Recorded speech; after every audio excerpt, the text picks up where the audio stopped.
You know, the power of story is unmatched by any other medium of communication.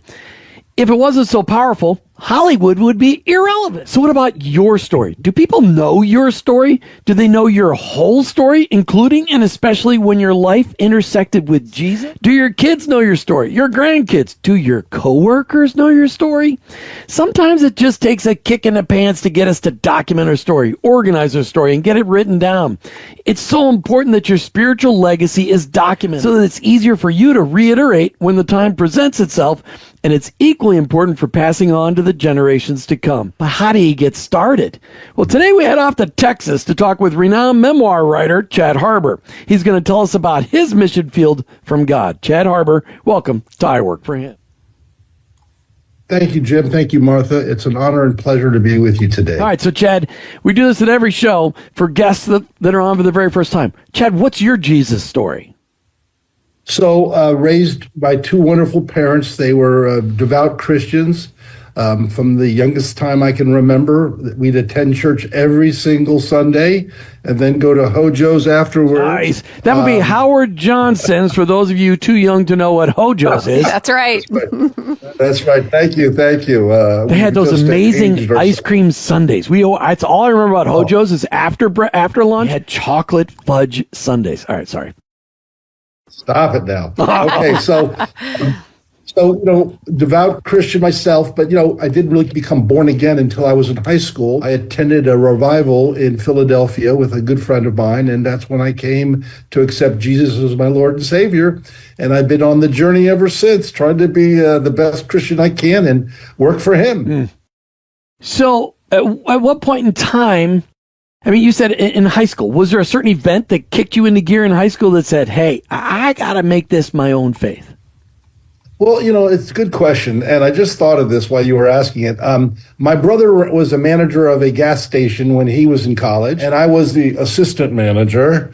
And back in the day, there wasn't that much traffic at the gas station, so I opened up a Bible one day and started reading it from the New Testament, from front to cover, from front to end, and it really motivated me to really, think harder about my faith and how Jesus could be more inspiration to me, and listen to His word, pray more. And that's when I decided to go to that revival in Philadelphia, and that's when I came to Christ. That's Nice. So good. So we know that there is a lot of power in telling stories. Where did you learn to help other people tell their stories? Well, as they say so often, it's all about the story. So, I started journaling when my first child was born 31 years ago, and I became a very passionate journaler. I journal about my family, my dogs, my cooking, my faith. I journaled very little bit about the business I was in at the time. And as I became more passionate about journaling, I started helping people journal. I started writing stories for people, and I retired out of private equity at 50 years old. And I decided that I wanted to help other people more significantly tell their story. So I started a company where I write private memoirs and company history books for clients. So in the 31 years I've been doing this, I've written over 230 books for clients. Wow. When I write these private memoirs for clients, there's chapters in the book. For example, grandparents, parents, childhood years, teenage years, college, military, career, getting married, kids. And there's also a chapter for those Christian clients I have called Faith. And in each chapter, there's a bunch of questions that I can read and ask the question, and then I type the answer that my client tells me under that question. So it came to me one day when I was running, God spoke to my heart. He goes, hey, you got this great chapter called Faith in your template when you interview your clients. Why don't you put that on a website?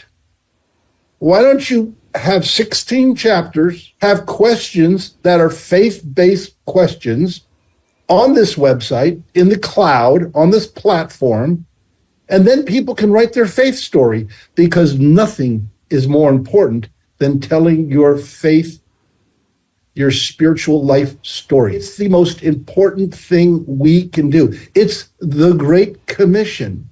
Jesus calls us to tell others about him and to bring people to Christ. There's no other resource that I know of that allows you to do this in a platform where you can answer these questions about your faith in these 16 chapters and then print it as a book.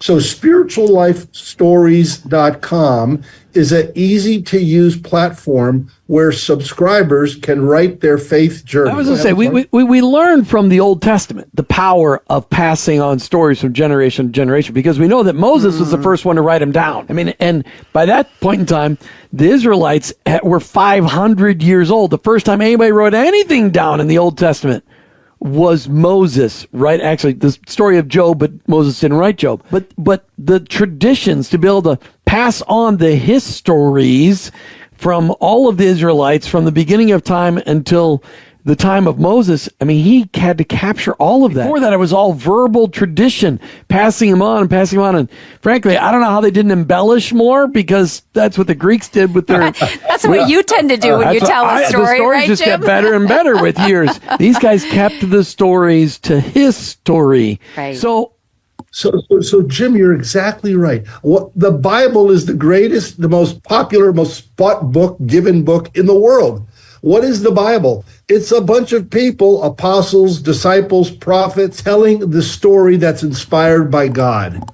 Jesus was a great storyteller. That's what the Bible is. And so we have a chance to tell our story in the hopes that maybe something in your book that you write on spirituallifestories.com will inspire, motivate, encourage someone to come to Christ. Maybe there's a grandchild out there, a child who's a little wayward. They need to come back into the fold. And reading his grandma, his mom, his dad's story from spirituallifestories.com will help them get back on the Jesus path. You know, I love this, because as I think about our listeners and even ourselves, there are so many things in our families that we assume we've told everybody, right? But yet we run that risk of not sharing some very important details. And I love that your experience of journaling that you did personally, God prepared you for this season where you're helping other people. It makes me think of like when somebody hires a coach because they know they should exercise. They probably even know what exercises they need to do, but they don't do them on their own. And you're giving this tool that people can use in a way to take them on that journey that they really know that they should do, or that they, it's a discipline that they'd like to take place, but they're not doing it. And you're making that a possibility through the spirituallifestories.com. And I just love that. So can we talk now about how it works a little bit? Sure. So it is a subscriber-based model. So you can go to the site. There's a button at the top that says Explore. It'll take you through the site. There's a video on there. And the site is spirituallifestories.com. Yep. And we'll put that in the show notes. Oh, show everybody. Notes. That's right. Yes. All right. So as Spiritual Life Stories allows you to write your faith-based story. So you can sign up. You can create a book cover. You can answer these questions that are in 16 chapters. For example, in the grandparents chapter, what faith were your grandparents? What denomination? Did they take you to their church? Did they have a favorite Bible verses? Did they ever read a child's Christian book to you? So there's a bunch of questions like that in the grandparents chapter, and each chapter has these faith-based questions, so you can answer those questions you want. You don't have to answer all of them. There's over 300 questions. Wow. You don't have to write. There's voice to text. Perfect. So, for those saying, I don't want to write, it takes too much time. I just hit a button on the screen that says talk now, and boom. It uses AI, right, to take your voice and create the text for you. Now you got to go back and look at the text to make sure it's accurate, but it's about 95%. Or if you want to keep it interesting for your kids, don't read it. Don't read it. That's why the show that's why the game Mad Gab was so much fun. You had to figure out what people were telling. This, and I want to get back to this in a second, Chad, but we just knowing that the power of story is it's gripping, as I mentioned in the opening. I mean, if story wasn't so powerful, Hollywood would be irrelevant, which is an idea to make Hollywood irrelevant. But there's been so many great things coming out of Hollywood. Look at the Chosen series, taking the Gospels and exploding them with story so that we can experience Jesus in a more full manner. I mean, obviously they had to build story around it, but it helped you really understand the humanity of Jesus. We've got a sponsor. We've got a supporter. It's got an incredible story. And that comes along with a powerful tool. And that story comes the story of SaferNet, a tool developed to protect every device that you've got, whether it's your phone or your laptop or your iPad or any kind of tablet or your desktop. Yes, we still use all of those things. It protects them with a VPN, website filters, antivirus protection 24/7. And just like Chad right now is calling in from a hotel in some unnamed city in Nevada, he wouldn't have to worry at all about connecting to the Wi-Fi there. That'd be Wi-Fi for those of you that don't understand. And he wouldn't have to worry at all if he had SaferNet, because SaferNet keeps you hidden. It's unbelievable. God's given SaferNet the ability to protect us so we can do the work we've been called to do. You can use SaferNet to help do that as well. SaferNet.com. That's SaferNet.com. Chad, we unfortunately couldn't have Cindy Beckman join us today to share her story. She's been one of your clients that use the platform, the subscription platform, which, by the way, when people hear the word subscription, they're thinking, oh, brother, this is going to be wicked expensive. But it's not, is it, Chad?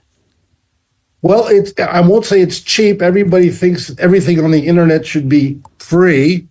We've spent a lot of time developing this platform over the last 3 years, and I'm not going to say it's cheap, but if you think about your life story, your spiritual life story, I would hope that most people would agree that $100 for a 2-year subscription that also includes the first book free.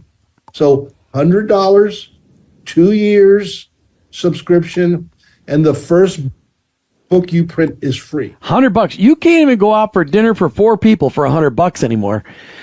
And if you can't even go buy a couple dozen eggs for $100 anymore, I mean, you got to take a loan out to get eggs. I mean, that's right. All right. So Cindy was going to join us. She wasn't able to join us today. Tell us how Cindy got connected with spirituallifestories.com and tell us what some of her story that you think she would have told us. Well, she found out about me from either social media or some platform, and she just signed up and started writing a book, and she texted me and said, hey, I'm on this spiritual life story. I think you're the founder, and I love it. I've been looking for something like this for years. It's easy to use. You can add pictures. You can print the book, and this is just what I needed because I need to get my story out to my family. And sure, I tell them about this and that about my faith, but this really makes me think, and it helps me codify what is the most important thing in my life, and that's spiritual life stories, or my faith, my story, sorry. Right. Yeah.